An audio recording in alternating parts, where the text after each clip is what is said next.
start with the newspaper. Ready? Okay, so there's no news on the first page. So just reach out to the editorials part. There's one good article related to this health insurance and public health infrastructure in India. Now you need to understand why they are talking about it, because government is talking about one good scheme that they had brought. That is about the insurance. That is Ayushman Bharat. Right? Everyone knows that. Pradhan Mantri Jan Arogya Yojana, which is part of Ayushman Bharat. And government says we have brought so many people under the coverage of this scheme. And this is an important scheme for the health part. Now why this scheme was brought in, any idea? Why government brought such a good scheme? Even if it is a good scheme, why? Malnutrition, no? It has nothing to do with malnutrition. That's a Poshan Abhiyan, which is separately there. No? Nothing to do with life expectancy also? Huh? Poor people, what poor people? Do you know Ayushman Bharat? What is the scheme? We don't know the scheme, huh? Health insurance, very good. There is a health insurance given. So, what is the use of that health insurance? Yes, someone said it, that was the right answer. What did you say? Something like expense, I heard. No? See, what happens is, you need to understand, if there is a health crisis at your home, suddenly someone at your home becomes ill, and that's a serious illness. Okay, because of that, what can happen with that home? Just imagine, they reach out to a hospital, mostly private hospital, not government hospital. Because government hospital, we know what is the condition. So we reach out to private hospital. Now look at the cost of amount that person needs to bear when he reaches out to hospital. Let's say someone in your family got a big disease like, let's say, tuberculosis, pneumonia, something like this. Okay. Now what will happen is, you will be there in hospital, let's say for few months, few years also, and the expense is very high. Think from the perspective of any normal family living in India. Let's say there is a family just like your family. You people come from a decent background, financially decent, that's why you could take admission over here. Otherwise, normal families would not even have that much money. Okay? Still in your case, let's say someone is ill, let's say got cancer or something, the treatment is continuously going on for 3 years, 4 years, 5 years. The expense is very high, and if you reach out to some good hospitals like the Apollo over here, then forget about the money. Okay?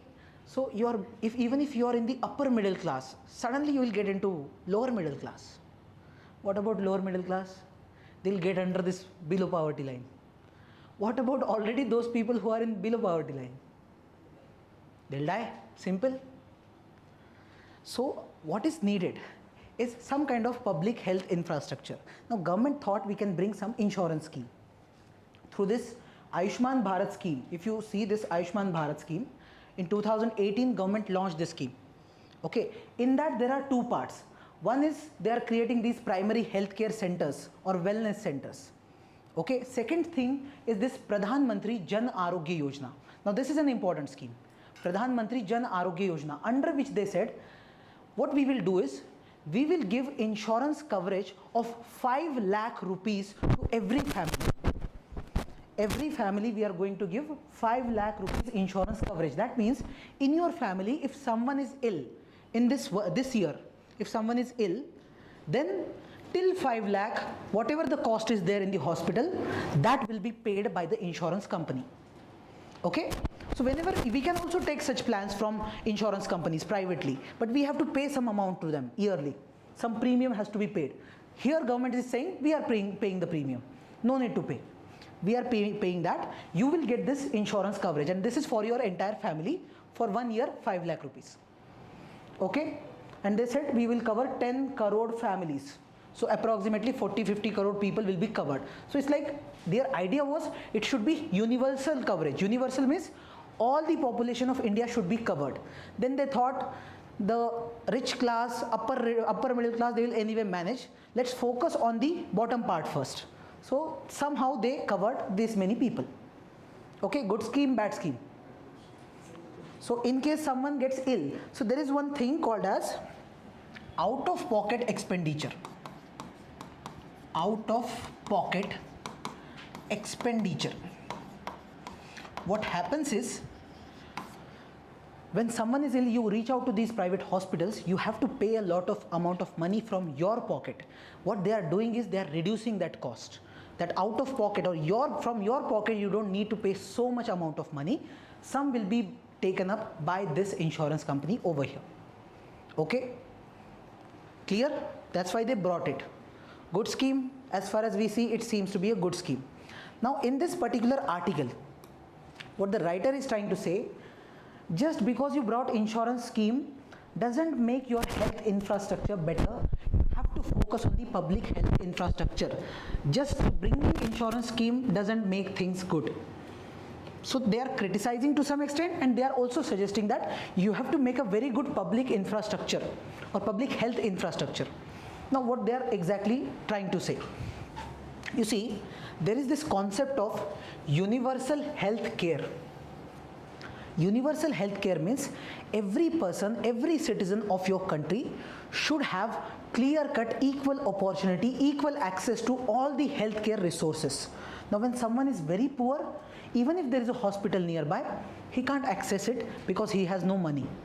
But think about it, there are many areas where people have money also, still they don't have infrastructure. The health facilities are not available in their area. This is one problem, right? But when you say we will have universal health care, so quality health care will be provided to every single person living over there. And here main thing is, because the core problem is the finance part, because maximum cost has to be borne, because when you go to the private sector, they will be charging you. That's one problem. So we want to achieve this. This is our objective to achieve. Many countries are struggling to get that thing. Okay, especially after COVID-19, we rather understood the importance of working on the health infrastructure. Although COVID-19 was very exceptional, those countries who were having really good infrastructure, even they failed to some extent, right? And countries like us, people were putting those dead bodies in Ganga river or something. So such things were becoming very common in India.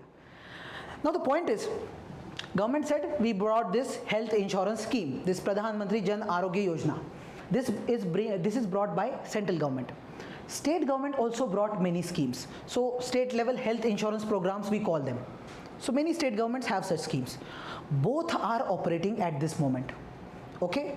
Problem is, you are again only focusing on the insurance part and not the public health infrastructure. That means there should be hospitals. Those hospitals should have qualitative stuffs available. Government hospitals should have all the facilities available. You're not focusing on that. You're focusing on providing insurance only. So that's where they are saying you need to work on. Now, mostly what happens when you have this insurance stuff, what this insurance covers is inpatient hospitalization. So there's something called inpatient and outpatient. If you ever visit hospitals, then you will understand what is that. Outpatient means simply you have gone for some test, or let's say you have just gone for this OPD, just some suggestion from the doctor. They will say get this MRI done, CT scan done. That also needs some amount of money, right? But this insurance doesn't cover that. Outpatient stuff is not covered. Only inpatient means at least 24 hours you are admitted in the hospital, some surgery is happening. Only in that case, this kind of hospitalization is covered over here. Okay, but when you talk about this medical expenses, it's not just about this part. It includes those OPD things also, some primary health care. You need to buy some medicines also. They're not providing all that. And medicines are also quite costly. Look at things from a person coming from a poor background. For him, even these normal medicines are also very costly, difficult for him to manage. Okay, this is missing. Second, these private hospitals, they are profit driven. Okay, they are profit driven, because of which what happens, many times they suggest treatments which are not even necessary, over treatment. They want to just ensure that your bill gets increased, the amount gets increased. Anyway, they say you will get the amount through insurance, so let us earn. So if you go, I'll be like, I've seen this thing happening. a kind of surgery, if I go to some other normal doctor, they'll charge me hardly 30,000-40,000. And if I go to a good hospital here in Hyderabad, they'll say not more than 1,25,000, sir. That's it. And that will be covered under insurance. They will tell that thing.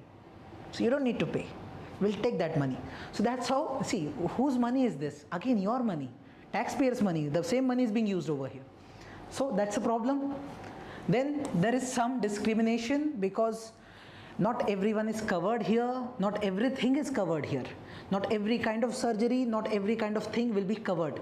So 5 lakh you have given. Let's say some kind of surgery requires more amount of money. Cancer treatment or something. Now, what will happen with those people? Then there are these fraud and corruption cases also. As we said, profit driven, so they will go for some kind of corruption. Sometimes there is no patient. They create patient. False patients. Okay, ghost patients we call them. So they make nice bills and just enjoy the insurance amount of money. Okay, this also happens, and this happens, all this happens because there is weak regulation from the government side. Government is not regulating properly. Okay, so these are the problems. This writer is trying to say that just when you just think about insurance part, look at all these problems that we are facing. Now, core thing that they want to say is, again with this, you are just thinking that by bringing this insurance, you think that you have brought this universal health coverage.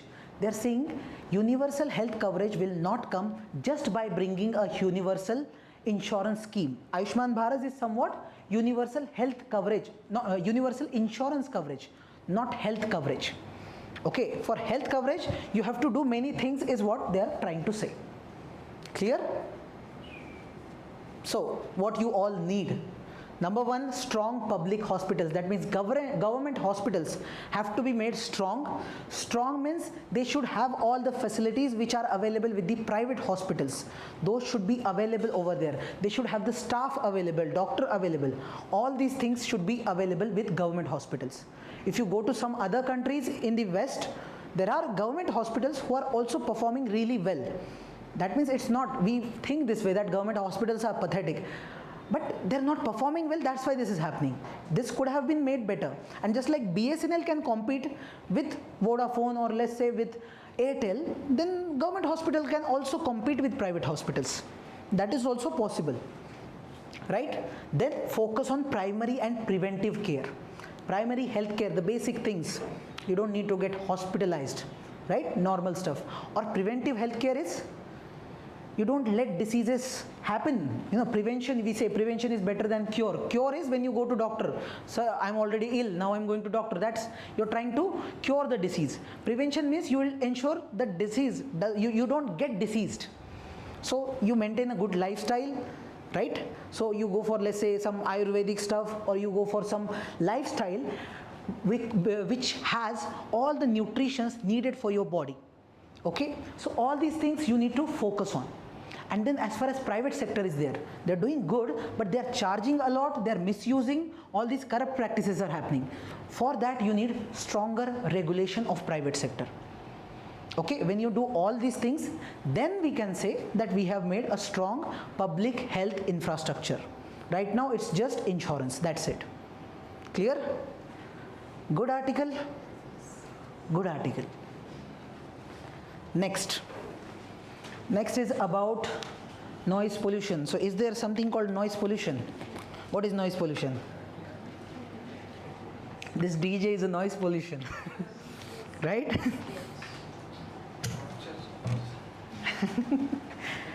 Okay, let's see the seriousness of this problem. When you say noise means any sound that is little uncomfortable for you, that you find quite uncomfortable, that you call as noise. Right? That noise could be because of anything. Now when you say noise pollution, you're looking at the frequency of the sound. Okay, we calculate in decibels, am I right? So there's a limit set. We have some rule, this limit has been set through this particular rules brought in 2000, in which they provided, Government of India provided how much decibel of sound is allowed. In daytime how much, in night time how much. They have clearly mentioned that thing. For example, there are some areas which we call as silent areas. Silent areas means we expect citizens there to remain little silent. Let's say there is a court, let's say there is a police station, tehsil office, or a school. Now these are the areas where actually it is expected that you don't use your horn, you don't be noisy as such in that area. These are silent areas, these are very important areas. Okay, for silent areas, you see what is the limit in the daytime? 50 decibel maximum limit, and 40 decibel in the night time. Okay, similarly for other areas also, industrial area, commercial area, residential area, different set of decibel limit has been already given by government. Okay, problem is nobody cares, right? Neither government cares nor people care. So nobody follows these rules. Now WHO has also given one limit. They say 55 decibel in the daytime and 40 in the night. That should be the threshold. You should never cross this limit. Okay. Now look at just for the comparison. The winds of trees, the sound, the intensity of that sound is somewhere around 20 decibel. If you see the traffic noise, that's somewhere in the range of 60 to 90, already crossed, right? Vacuum cleaner, aircraft noise goes somewhere around 90 to 120. Mostly it goes for 120. Your favorite motorcycle, 105. Jet engine, 140. Okay? Comparison is good. And the moment it is reaching beyond 60, 70, 80, that means you're gone. Now how you're gone, we'll see that, how this pollution affects you, because we have become habitual. We live in cities and cities have noise pollution. In villages, relatively you will find little peace. Yes, there also you will find some kind of noise, but relatively there is peace. In urban areas, because of so many activities continuously going on. For example, there is construction activity. Continuously you will observe someone is, building some kind of new building is being constructed, that noise will be there. Bikes are going on, that noise will be there. Someone going for DJ, that will also happen. So such things continue. Okay. So what happens because of this? No peace, mental stress, anxiety, all these things, or rather I have the detailed summary of this, wherein what kind of impact it will have on your mind. See the sources first. There are some indoor sources. Normally you can understand how noise will come. TV, people, all these things. Outdoor sources. Rural areas, some farm machineries are there, because of which some kind of noise you can get. And there are natural noises also. Thunderstorm, rainfall, all these activities, because of that also some kind of noise. But that's okay, we can manage that. We have problem with the artificial one. Okay. So see, first of all, the causes. First reason is the increasing urbanization and industrialization activities. Because we want to grow, because we want to become economically well, we need industrialization. Because we need industrialization, we are going for so many activities in the name of development. So that is causing noise pollution. Okay, one thing. Then household appliances. Now this is something, technological advances are happening. We are making these devices. Maybe in future there will be changes in the devices wherein those will be not so noisy, like this electric vehicle. That's not so noisy. Otherwise earlier whatever vehicles we had, they had complete noise because of this IC engine. Right? Electric vehicle has no IC engine. So no noise. Now they have different problem, because no noise, nobody knows where is the vehicle. Right? Then public gatherings, good example we already have. Now look at the effects. At 110 decibel, what kind of impact the sound will have on you? Mental trauma, you will feel fatigue, deafness, and there is possibility of insomnia. You're not able to sleep because of all these sounds. Yes? Oh, some people are saying we face this problem. Yes? Nice. Severe outcomes could be mental disorientation. People may behave violently. Because of this trauma, because of these things, there will be change in the behavior of people. Okay, or some people might have hearing loss, some kind of cardiovascular diseases also, anxiety, disturbed sleep cycle, and you observe this thing. If you don't sleep properly, next day, you also become some kind of animal, for sure. Yes? So this is disturbing your normal sleep cycle. That's major problem. In children, they are not able to concentrate. because of these things. So their concentration affected, and ecologically, if you see, right now we are just looking at the impact on human beings. There is impact on the ecology also. Let's say birds. So there is a study which says that because of this noise pollution, birds, when they communicate, they are not able to communicate because of this noise. So there is impact on other species also.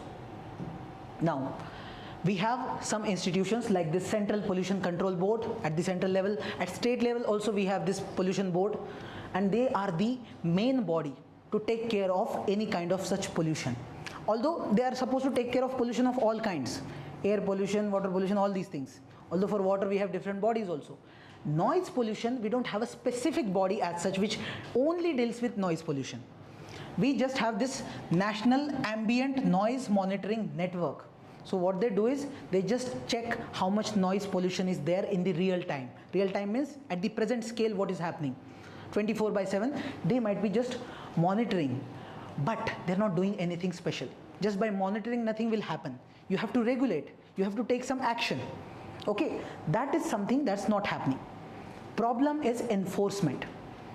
Government agencies or these bureaucrats or whoever it is, they are supposed to ensure that if there is a limit, they have to ensure that if someone is crossing that limit, then you should arrest or fine or something. Some action has to be taken, but this enforcement part is not good. Regulation part is bad on our side.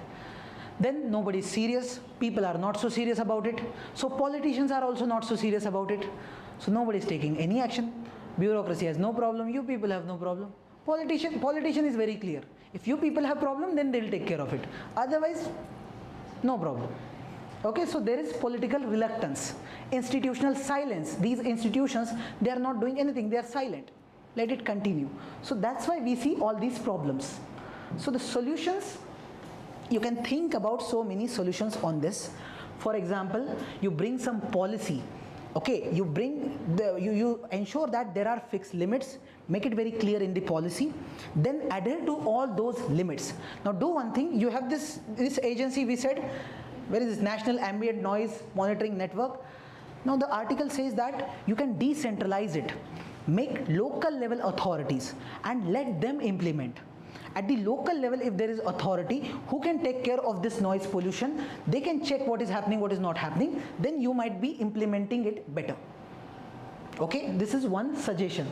And one thing they specifically said, promote sonic empathy. Now there is one problem with the attitude among people. We need to change the attitude. Problem is, by using this, what we call horn, people feel little pride. They are doing something very wrong, but they feel pride in that. Or this bullet, people like that sound of bullet. That's a problem, that's a mindset problem. Okay, so there you need to work, and you need to promote this empathy, sonic empathy. Being silent is a good thing. Many people feel being silent is a sign of weakness. But those who are the strongest, they remain silent, they don't make noise. Those people who go for bullet, they want to show that I'm very powerful, give me attention. Why? Because nobody gives them attention, they have no power. That's why they show it.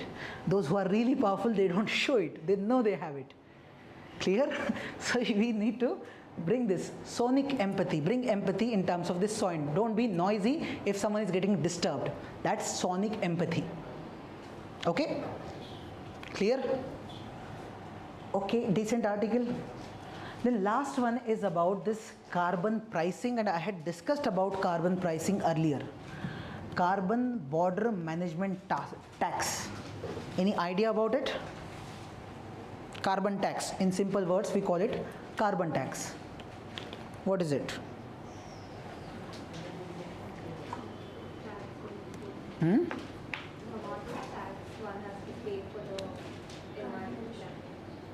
For whom? Who will pay? To whom? Indian government or Chinese government or British government? But our country will put this tax on our companies, or we are talking about foreign companies, or what? Or everyone? Think about it.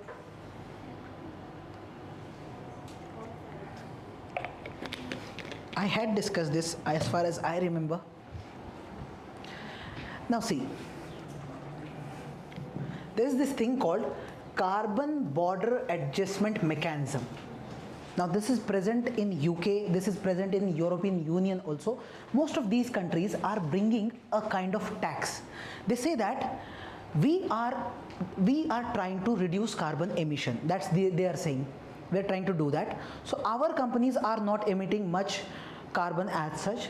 But in other countries, if you have some industries which emit lot of carbon, then climate change is happening, global warming is happening. So what we will do is, if you are selling something to Europe, or let's say you are selling something, we are importing something from you, and while producing that product, this company has produced lot of carbon. In that case, we will put extra tax on you. Similar kind of Donald Trump's tariff, but a different kind of tariff, right? Good thing or bad thing? Be honest, is it a good thing or bad thing? Although they are putting on India, but don't be Indian over here. Be ethical and tell me, is it good or bad? Why bad? Very good. They even are doing right now. The problem is the manufacturing facility is not in Britain now. That is in China, India and all these countries. On the prima facie, it looks like they are doing something good. They are showing like we care about global warming, climate change, all that thing. But there is a hidden agenda that we can clearly observe. First of all, these countries are advanced. They have already done whatever emission they had to do through the Industrial Revolution. Since the time, even let's say when Britain came to India, that was the time when industrialization had started. Okay, they have already done that. Now when India, China, all these countries are doing industrialization, they are saying you should not do it, there is climate change. Okay, still okay, we'll accept the proposition. Problem is, all these companies from USA, America, Europe, they have established their manufacturing plant in China, Vietnam, India, all these countries. It's their company. But the manufacturing plant is in these countries. So emission is coming from these countries. Now there is a problem. Getting the point? So there is this, sometimes there will be hidden agenda that people will not talk about, but there will be. So they are putting this tax in the name of climate change. We don't like it because our products will become little expensive over there. Now it's not like they're putting it on everything.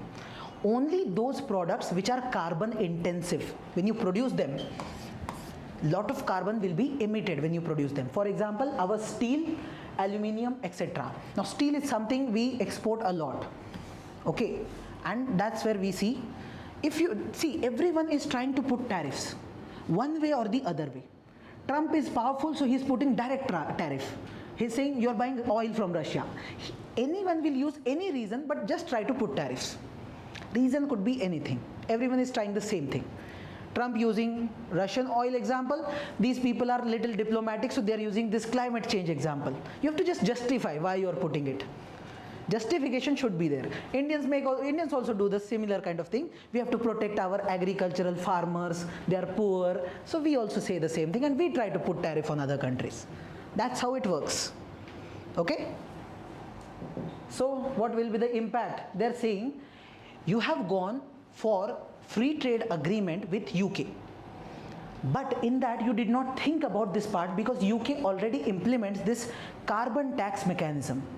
So the writer is saying you have gone for FTA. FTA means what? Both the countries will reduce their taxes, tariffs will be reduced. But they are saying by hidden route, because they have this carbon border adjustment mechanism, they will put some tariff and you are not thinking about it. So they are asking you to think about it. When you are going for this free trade agreement, what about this mechanism? Okay, that's it. What kind of impact? India's exports will be affected, like steel, aluminium, iron. Zero tariff under FTA, but this carbon border adjustment mechanism acts as hidden barrier. So our cost could increase by 20 to 40% because of this tax. So some industries might be affected. This is what we can say simply. Clear? Any doubt? No doubt? That's it then. Thank you so much.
Other too much